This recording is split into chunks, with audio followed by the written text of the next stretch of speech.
केंद्रीय मंत्री एवं लोजपा रामविलास के मुखिया चिराग पासवान ने मुख्यमंत्री नीतीश कुमार को पत्र लिखा है, जिसके बाद से राजनीति में फेरबदल और कई बातें उठने लगी है। जी हां, बता दें, एक बार फिर मुख्यमंत्री नीतीश कुमार को पत्र लिखकर उनकी धड़कन बढ़ा दी है। आगामी बिहार विधानसभा चुनाव लड़ने का संकेत दे चुके चिराग ने नीतीश सरकार की सड़क हादसा मुआवजे की नई व्यवस्था पर सवाल खड़े किए हैं। उन्होंने इस संकट की घड़ी में पीड़ितों के लिए मुश्किल भरा बताया है। चिराग ने सीएम नीतीश से सड़क दुर्घटना के मुआवजा प्रक्रिया में हुए संशोधन को रद्द करते हुए पुनः पुरानी व्यवस्था लागू किए जाने की मांग की है। सीएम नीतीश को लिखे पत्र में लोजपा रामविलास के प्रमुख चिराग पासवान ने कहा कि पूर्व की व्यवस्था में संबंधित जिले के डीएम या एसडीएम द्वारा पीड़ित परिजनों को जल्द ही राहत प्रदान कर दी जाती थी। संकट की घड़ी में पीड़ित परिवारों को आर्थिक संबल दिया जाता था, मगर अब नियमों में संशोधन हो गया है। नई व्यवस्था के अनुसार मुआवजा राशि परिवहन विभाग की ओर से संबंधित वाहन मालिक या उनकी इंश्योरेंस कंपनी से वसूली जाएगी। इसके लिए दावा ट्रिब्यूनल प्रक्रिया से गुजरना होगा।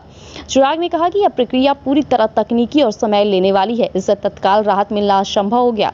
इसलिए उन्होंने मुख्यमंत्री नीतीश कुमार से डीएम या एसडीएम द्वारा पीड़ित परिवार को मुआवजा देने की मांग की है। चिराग पासवान ने एक दूसरा पत्र नगर विकास एवं आवास मंत्री जीवेश कुमार को लिखा है, जिसमें हाजीपुर शहर सहित इसके आसपास की सड़कों को जर्जर स्थिति का हवाला देते हुए इनके मरम्मत और पूर्ण निर्माण की मांग की है। केंद्र की राजनीति छोड़ बिहार में विधानसभा चुनाव लड़ने की तैयारी कर रहे चिराग पासवान लगातार अपने ही गठबंधन के सवाल पर और सरकार पर सवाल खड़े किए जा रहे हैं। पिछले दिनों मुजफ्फरपुर की दलित यौन शोषण की पत्ता के पीएमसीएच में बेड मिलने में देरी होने के बाद मौत होने के कारण मामले पर भी चिराग राज्य सरकार के खिलाफ मुखर दिखे थे। उन्होंने सीएम नीतीश को पत्र लिखकर इसे सिस्टम का फेलियर तक बता दिया था। तब एनडीए में जदयू एवं बीजेपी की सहयोग लोजपा रामविलास के मुखिया चिराग पासवान बिहार विधानसभा चुनाव लड़ने की तैयारी में पूरी तरह से डट गए हैं। उनकी पार्टी की ओर से लगातार यह मांग की जा रही है कि चिराग भी इस बारे में संकेत दे चुके। इसी महीने उन्होंने आरा में रैली कर बिहार की राजनीति में सक्रिय रहने की झलक दिखा दी। 29 जून को उनके सीएम नीतीश कुमार की गृह जिले नालंदा के राजगीर में बड़ी रैली होने वाली है।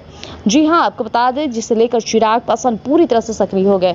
जो चिराग पासवान कहे थे कि बिहार विधानसभा चुनाव में वो अपनी पार्टी की सोच और मजबूती के साथ उतरेंगे, वो नजर भी आ रहा है। कहीं ना कहीं चिराग पासवान एक अकेला सोच लेकर बातों को समझ रहे हैं। ऐसे में वो एनडीए में है, उन्हें एनडीए के फैसले पर कई बातें रखनी थी, लेकिन वो पूरी तरह से निष्पक्ष रूप से अभी जनता के हित के बारे में सोच रहे हैं, बिहार के लोगों के बारे में सोच रहे हैं। इसलिए लगातार वो नीतीश कुमार और सरकार पर ही सवाल उठा रहे हैं। इससे लोगों के अंदर काफी खुशी हो रही है कि अब चिराग पासवान बिहार के लोगों के लिए डट गए हैं। अब आगे देखना होगा कि चिराग पासवान किन किन मुद्दों पर यूं ही डटे रहते। तब तक के लिए हमारे साथ जुड़े रहिएगा आर्यव्रत टाइम्स पर। धन्यवाद।